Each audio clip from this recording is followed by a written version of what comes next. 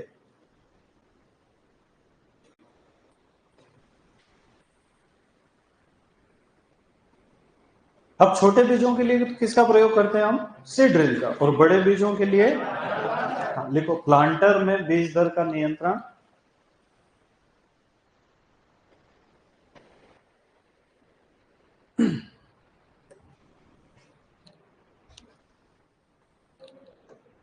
Metering device के द्वारा हो। अब इसकी हिंदी में लिखवाऊंगा मैं ना, मीटरिंग डिवाइस। हिंदी में लिखते हैं मीटर, यंत्र, seed metre.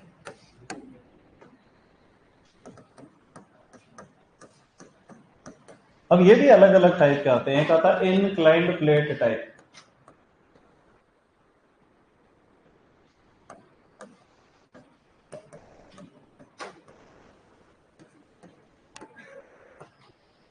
Fluted cup type,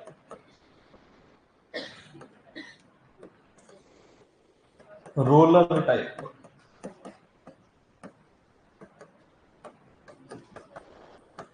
और इसमें सबसे ज्यादा प्रिसाइज, सर्वाधिक सटीक कौन से डिवाइस है?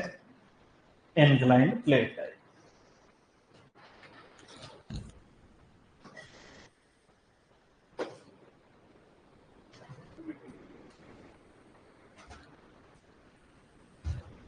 अब ये तो नहीं लिखा हूं पोटैटो प्लांटर आलू की बुआई करता और शुगर केन प्लांटर गन्ने की, लिख लिया होगा वैसे तो तुम।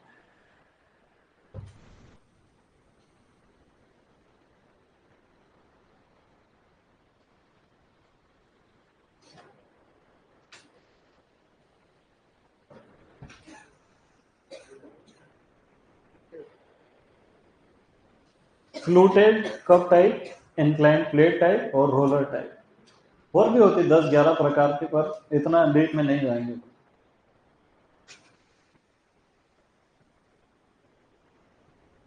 पढ़ाई उतनी ही करना जितनी हो पाए, बाकी फिर पीएचडी करना हो कुछ भी कर सकते हो। पर प्रश्न तो वही के वही आते हैं घूम फिर के। अपने को तो 150 में कितने लाना है? बस 150 में 150 लाने टारगेट रखोगे तो 150 भी नहीं आएंगे, 125 भी नहीं आएंगे। मैं यूं कह रहा हूँ कि आदर्शवादी नहीं बनना है। क्या बनना है? प्रायोगिक, प्रैक्टिकल आदमी बनना है ना?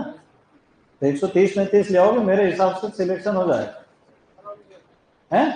बस इतनी तैयारी करना। चलो, अब ये मीटरिंग डिवाइस क्या होती है, इसका वीडियो दिखाऊं क्या?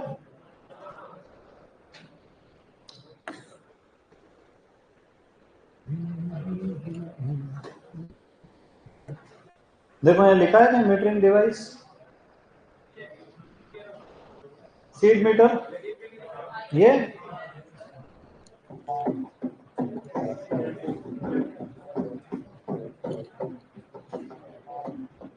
जो प्लांटर होता है ना, उसमें एक एक बीज निश्चित दूरी पर गिरता है ना। और ये एक एक बीज गिराने के लिए उसमें एक विशेष प्रकार की यंत्र लगा होता है, प्लेट लगी होती है, इसको कहते हैं इंक्लाइन प्लेट। यहाँ पे बीज भरे हुए रहते हैं, जब ये प्लेट आगे बढ़ती है तो यहाँ एक एक बीज जो है इस प्लेट के अंदर जाता है। और अगर दो होते हैं तो यहाँ से रबर का पहिया एक को धक्का मार देता है, एक एक जाता है। फिर यहाँ पे एक रबर का पहिया उसको धक्का मारता है पाइप के अंदर, है ना। ये पाइप इधर से हवा खींचता नीचे फेंकता जाता है, तो हमेशा एक ही बीज गिरेगा। सबसे ज्यादा सटीक कौन है? जो एक एक बीज रखते, उसका नाम क्या रख दिया उन्होंने? इनक्लाइंड प्लेट है। कुछ समझ में आया? अरे प्लेट के अंदर एक एक ही बीज जा रहा है और निश्चित गति से घूम रहा है, तो हमेशा एक निश्चित दूरी पर ही गिरेगा। देखो ये यहाँ से इस रबर का पहिया इसको धक्का मारता है बीज को, ये कहाँ चले जाता है? पाइप, है।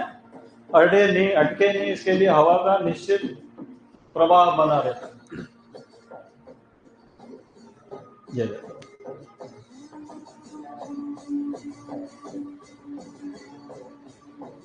तो सबसे ज्यादा सटीक कौन सी है? Incline plate. और भी होगी इसमें।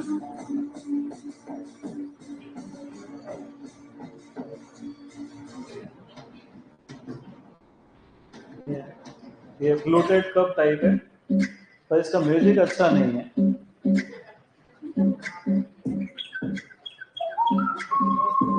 यहाँ से बीज उठाती है और इस पाइप में गिरा देती है। एक भी आ सकता है और दो भी आ सकता है। इसको कहते हैं फ्लूटेड कप टाइप। ये वही गड़बड़ है जीन्स वाली। चले आगे, आज का तो समय हो गया है सब, अब आगे कल पढ़े। कितने पेज लिखे आप? एक दो तो रोज लिख रहे हैं अपन। हाँ, बस इतना ही लिखना है।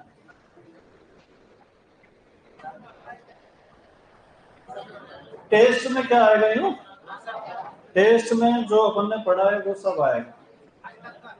कल तक जो पढ़ेंगे वो भी 20 प्रश्न आएंगे।